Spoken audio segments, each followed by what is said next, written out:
অভিশাপ ষষ্ঠ পর্ব। পায়েল এবার অস্থির হয়ে চেঁচিয়ে ওঠে, কি হলোটা কি? কখন থেকে ডাকছি, কে আপনি বলবে তো? কি করছেন এখানে? এবার সেই মূর্তির ঘাড় অটোমেটিক সামনের দিকে ঘুরে গেল। পায়েল আঁতকে উঠল, চোখে সেই জ্বলন্ত দৃষ্টি। ভয়ে গলা তার শুকিয়ে গেছে, থরথর করে কাঁপছে, সে ঘুমাচ্ছে। এই সময় এর মধ্যে সুরঞ্জনবাবু এসে তাকে ধরে জিজ্ঞাসা করলেন, কি হয়েছে, এরকম করছো কেন? পায়েল কোনো মতে বুহ বুহ করে উঠল। সে ভীষণ ভয় পেয়ে গেছে, হাঁপাচ্ছে। স্ত্রীকে ভেতরে নিয়ে যান তিনি। বিনোদ সামনে দাঁড়ানো, সেও চিন্তিত। সুরঞ্জনবাবু স্ত্রীর মাথায় হাত বুলিয়ে তাকে শান্ত করার চেষ্টা করেন। সে ঘুমিয়ে পড়লে একটা ফোন আসাতে উনি বাইরে গেলেন।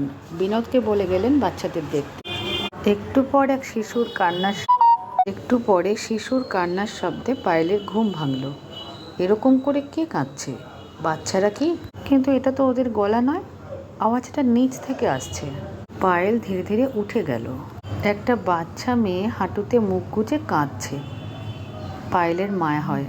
আহারে, কি করুণভাবে কাঁদছে মেয়েটা, নিশ্চয়ই ওর খুব কষ্ট হচ্ছে।